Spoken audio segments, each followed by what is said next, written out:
আমি আসতেছিলাম, বারবার আমাকে কিছু ভাইরা বলতেছিল, হুজুর বাপ মরা মা মরা সন্তানদের মাহফিল এটা, যাদের মা বাপ কবরে ঘুমায় এমন মানুষের মাহফিল এটা। এই জন্য আজকে একটা আয়াতে কারিমা আমরা তেলাওয়াত করেছি, কুল ইন্নাল মাউতা আল্লাযী তাফিরুনা মিনহু ফাইন্নাহু মুলাকীকুম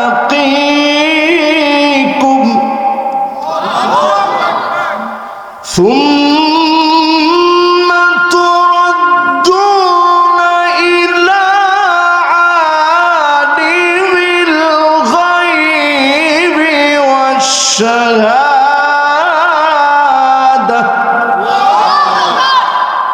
فينبئكم بما كنتم تعملون।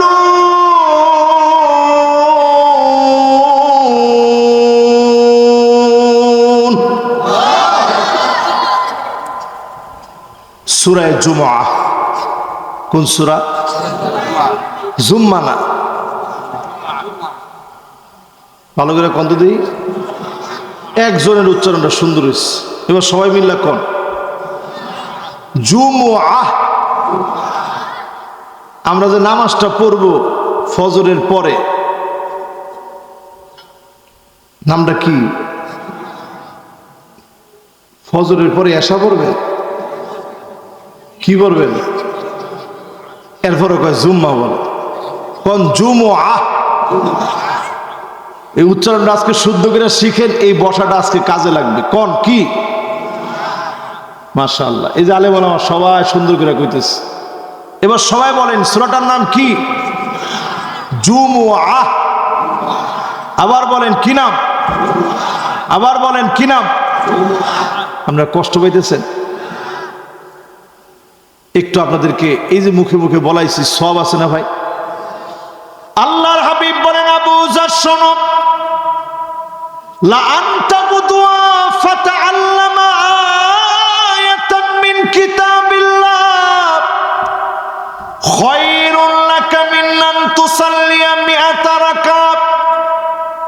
এক আয়াতের তাফসীর যদি আপনি শুনেন, এখান থেকে ওঠার আগে 100 রাকাত নামাজ পড়লে যেমন সওয়াব হবে, এর চাইতে বেশি সওয়াব যিনি বান্দার আমল নামায় দিয়ে দিবেন তিনি কে? খুশি না বেজার? আপনারা কথা দিয়েছেন কিন্তু 100% শুনবেন। আমি দেখতে পাচ্ছি পিছনে কয়েকজন বাচ্চা, ওরা ছুটাছুটি করতেছে। সবাই বসে গেলে মাহফিলটা সুন্দর হয়ে যাবে ইনশাল্লাহ পড়ি, কিন্তু কোনো ধমক দিয়ে না, আদর করে বসাবো। পারবো না ইনশাল্লাহ? মাশাআল্লাহ। পুরা মাহফিলটা এখন জমে গেছে আলহামদুলিল্লাহ। মাহফিল জমার কিছু নাই আসলে, সব মাহফিলে আলহামদুলিল্লাহ আল্লাহ জমাইলে জমে যায়। এখন এই পরিভাষাগুলো আমাদের মুখে এমন ভাবে চলে আসছে যে হুজুর মাহফিল জমছে। তা আমি নিজে ইস্তেগফার করে নিচ্ছি, আসলে জমার কিছু না, কিন্তু মনোযোগটা আপনাদের সুন্দর হয়েছে, ঠিক না ভাই? তাহলে আজকে থেকে আর জমে গেছে এটা আমিও কমু না, আপনারাও কইবেন না। এবং আপনাদেরকে এটা শেখানোর জন্য এই শব্দটা আমার আল্লাহ বলাইছে। তাহলে মাহফিল জমার কিছু নাই, মনোযোগ বৃদ্ধি পেয়েছে আলহামদুলিল্লাহ বলেন। তাহলে কোন সূরা থেকে আজকে আলোচনা শুনবেন? মাশাআল্লাহ। কোন সূরা? 8 নং আয়াতে কারীম আজকে তেলাওয়াত করলাম। আল্লাহ পাক বলেন, যেই মরণ থেকে তোমরা পালিয়ে বেড়াও, সেই মরণ তোমাদেরকে পাকড়াও করবে। যেথায় আপনি পালায়া থাকেন, মরণ আপনাকে ঠিকই খুঁজে বের করবে। মরণ সম্পর্কে কোরআনের বক্তব্য বড় স্পষ্ট, আপনাকে মরণ ঠিকই খুঁজে বের করবে। দিগন্ত থেকে দিগন্তে, পৃথিবীর যেই প্রান্তে আপনি থাকেন না কেন, মরণ আপনাকে ঠিকই পেয়ে যাবে। এরপরে আল্লাহ পাক আপনাকে জানায় দিবে অদৃশ্যের খবর। নতুন একটা জগৎ আল্লাহ আপনার সামনে তুলে ধরবেন। যা যা আপনি করেছিলেন সব আপনি জানতে পাবেন।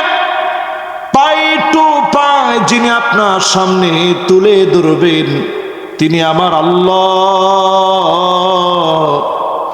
এমন মৌতের পরে তুলে ধরবেন যেখান থেকে জীবনে আর কোনো দিন কেউ কোনো সময়ের জন্য ফিরে আসতে পারে।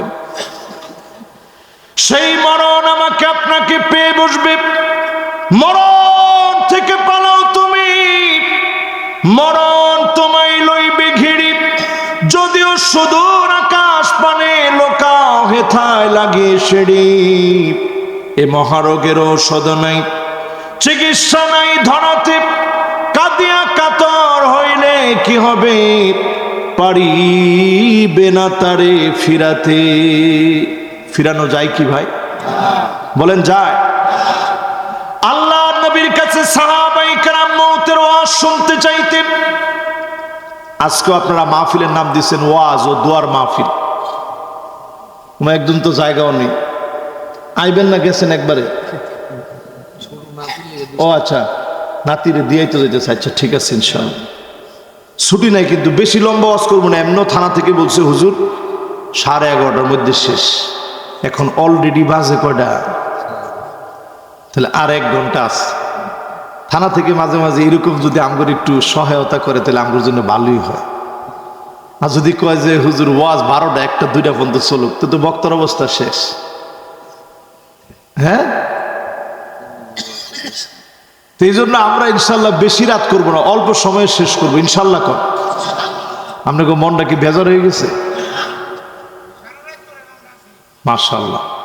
উনি যদি লেখা দেয় যে হুজুর সারা রাত ওয়াজ করলে এলাকার সব লোক ভালো হয়ে যাবে, সারা রাত কি লেখা, কালকেও যদি কন, যদিও কালকে অনেক কাজ আছে তারপরে ওয়াজ করুন, কিন্তু আমরা ভালো হওয়ার চিন্তা করি ইনশাল্লাহ। আমার ভাইয়ের এই দোয়া কাজে লেগে যাবে। হুজুর সারা রাত করেন, আমরা এখানে বসবো। এই যে কথাটা কইছি এটার মধ্যে সব আছে। কি কন? বিশ্বাস হয় নাই? এবার সহিহ বুখারীর একটা হাদিস শুনেন সব কিরকম। ভালো কাজ আপনি সারাদিন করতে পারবেন না, সারাদিন মাহফিলে বসা যায় না, সারাদিন আপনি সবের কাজ করতে পারবেন না। এই দুনিয়াদারি সংসার জীবন করা লাগবে।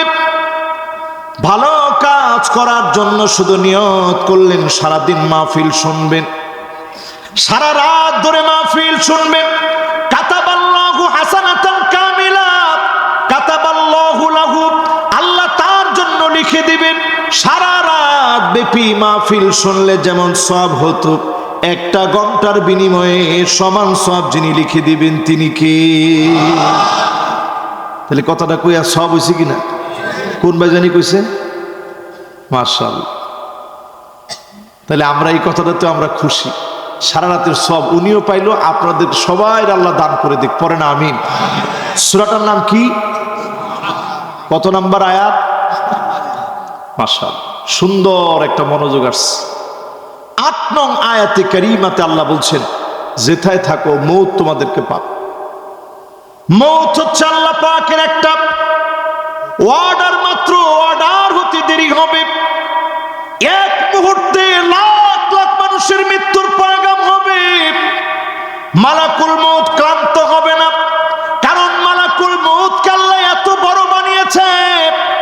সারা দুনিয়াটা মালাকুল মউতের সামনে কামিসলিস সাহাব, একটা প্লেট, একটা থালা আমার আপনার সামনে। যেমন থালা প্লেটের ভিতরে খাবার যখন লোকমা বানায় খায়, একটা লোকমা মুখের ভিতরে দিতে সামান্য কোনো কষ্ট আমার হয় না।